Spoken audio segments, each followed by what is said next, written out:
Hey guys, welcome to Wrestling Days. So I've been thinking a bit about all the injuries that WWE's got, the fact obviously that Daniel Bryan retired and the suspension that it gave to Titus O'Neil, which currently means he'll be missing WrestleMania, which just strikes me as ludicrous.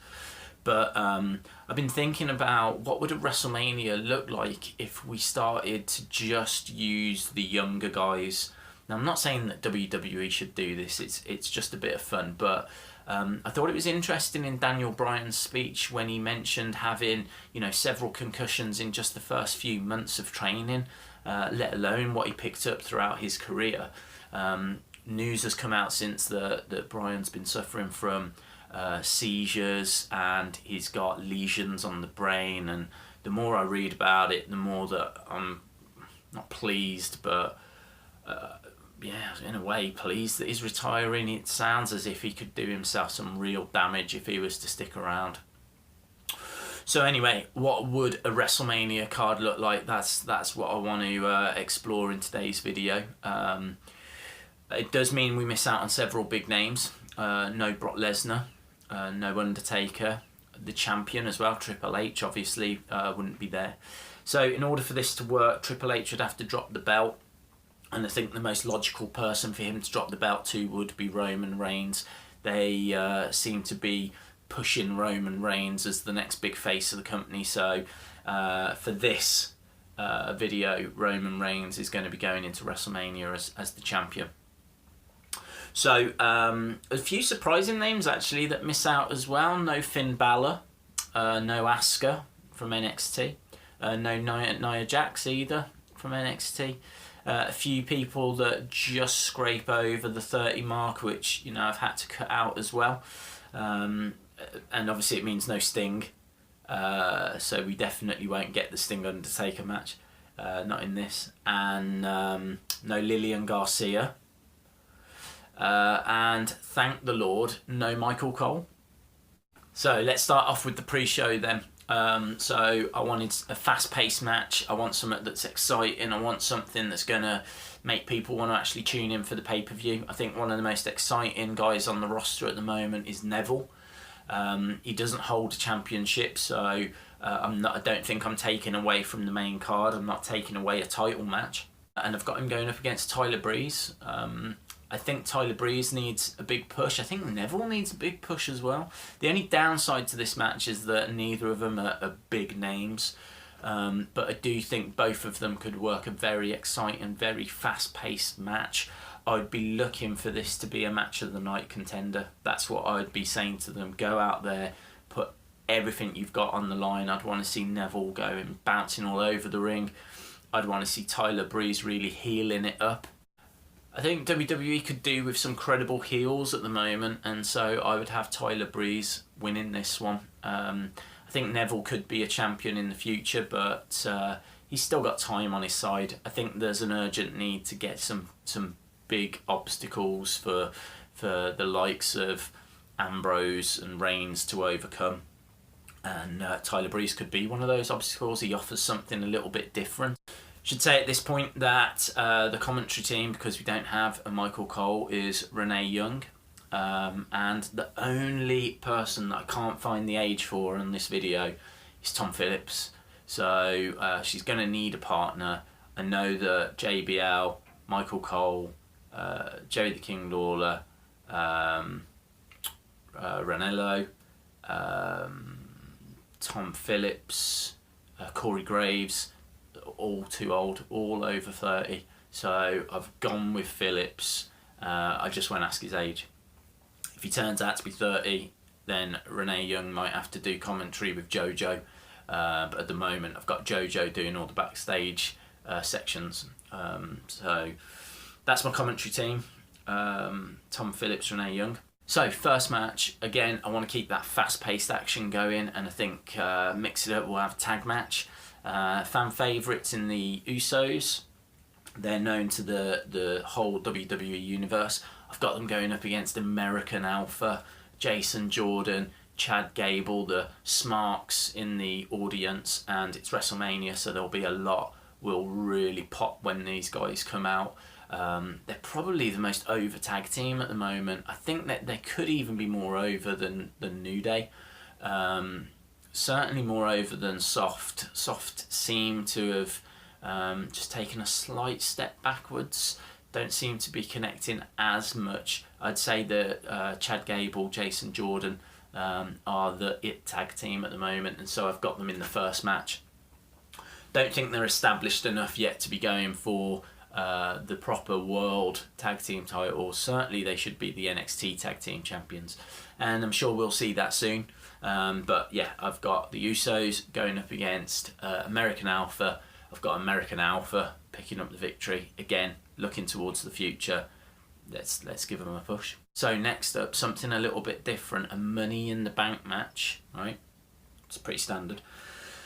But for the Divas Championship, 6 women in a ladder match, Money in the Bank. Don't know why WWE don't do this already, but I just think it would be a really smart idea. So participants in this, I've got Emma, her BFF Dana Brooke, Paige, I've got Naomi, Alexa Bliss, Becky Lynch. Now, I'd like someone to hold this that's a little bit different. So, could go with Paige, but I think Paige is strong enough to just have a Divas title match. She doesn't need to cash it in.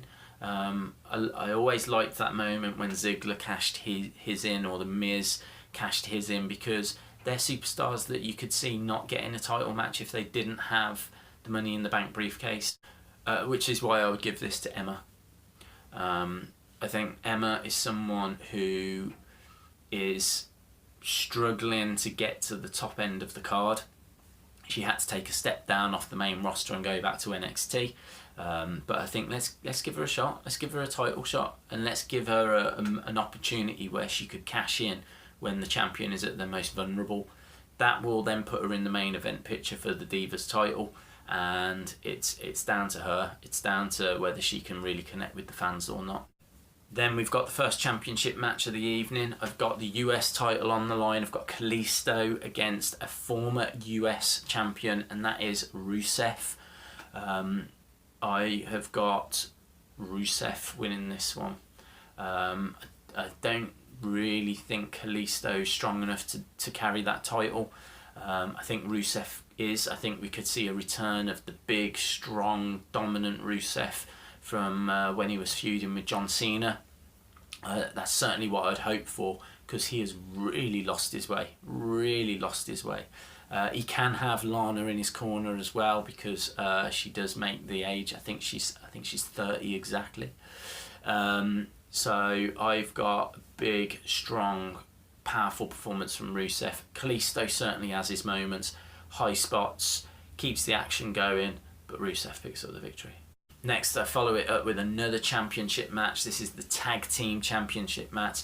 So I've got the New Day, not Kofi Kingston. He doesn't make the cut, but it's Big E and it's Xavier Woods, and they're going up against Soft. They're going up against Enzo Amore, Big Cass. Now, these guys aren't as over as they were, but they are still over, and they are due a run on the main roster. They're due that call-up. So for me, they're a little bit further down the road than what American Alpha are, and I would love to see Soft have a run with the titles. I think the promos would be fantastic between these guys. I think the in-ring work would be okay. I think you've got 2 smaller guys in Xavier Woods and Enzo that could do some interesting ring stuff, and then you've just got the 2 powerhouses. Getting down to the final 3 matches now. This is where it's starting to get a little bit tasty. So this isn't for a title. This would be a grudge match, and I'd really build some heat between these 2 guys going into this WrestleMania. Got the big, strong future champion, undoubtedly. That is Apollo Crews. Got him going up against Bray Wyatt. I just think that the dynamic between these 2 would be fantastic. Bray Wyatt really dark and mysterious, whereas Apollo Crews just really strong and in your face. So I like how these 2 play off each other. I'd be really interested to see a feud between these 2 guys. I think that at this stage it's Wyatt that needs to get the victory. Cruz doesn't need it right now. He's a future champion, but I think it's alright if he doesn't get the better of Wyatt. We need to build up heels at the moment. Certainly, in my opinion, we need to build heels, and so I've gone with Wyatt. It's worth mentioning as well that without The Undertaker on this card, Wyatt fills that role. So I really would put Sister Abigail in his corner and look to start a streak. There's no reason as to why Wyatt can't go 10 WrestleManias undefeated now with Sister Abigail in his corner. I'm not saying that we, redo the streak. I think it's a one-time thing that should be, treated as such. But I think that we should explore as to how Wyatt can make his mark on the roster now. And I think that this could be the start. Put Abigail in the corner, Sister Abigail, and let's start an undefeated run. Final two matches then, and this one is for the Divas title. I've got Charlotte obviously in this as the Divas champion, going up against Sasha Banks, going up against Bayley. I just think that this would be fast-paced, it would be colourful. I think that some of the sequences and spots would be fantastic. We've seen these three in a match before when they was in NXT. I think they were actually in a fatal four-way, because I'm sure Becky Lynch was in the mix as well. For me, it was one of the best matches of 2015. I would look for them to recreate that magic on the grandest stage.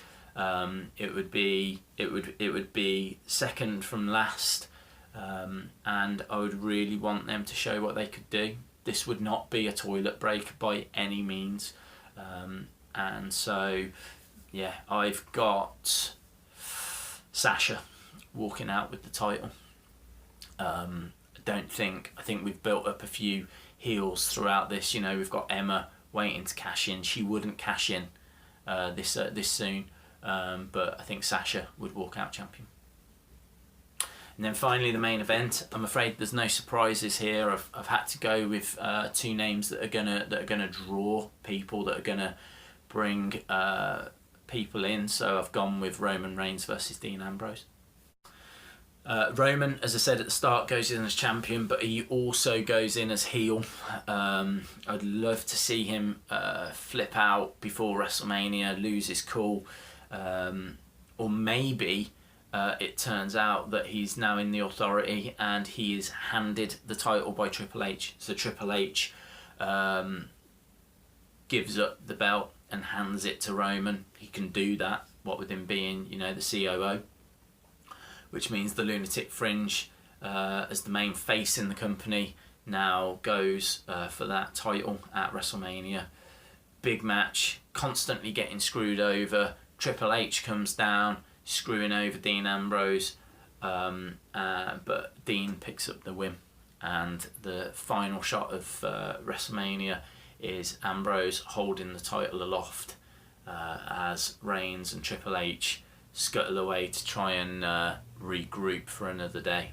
I hope you agree that this card actually is quite an exciting card. I think it's got a lot of energy in it, a lot of colour. I think there's some really strong mic promo work that could be done, certainly with the likes of Soft. Sasha's a really good talker as well. You know that Ambrose can talk. It's a real shame that there's some big characters missing. Kevin Owens is someone that can talk on the mic, but unfortunately doesn't make the cut due to his age. So I'm not saying this is a direction that WWE should go in, but what I'm saying is certainly the future looks bright for the next 10 years, as long as no one gets injured or tries to grab Vince McMahon. So let me know your thoughts. I'd love to know if you like the look of this card, if you completely disagree with it, if you could come up with a card that's better, featuring wrestlers that are 30 or younger. I'd love to see your dream card in that scenario. Don't forget you can follow me on Twitter at Wrestling Days UK. It's brilliant to see more and more of you over there. I enjoy chatting with you when you're sending me messages, dropping me comments and whatnot, so please jump over there. And as always, I'll see you again next time.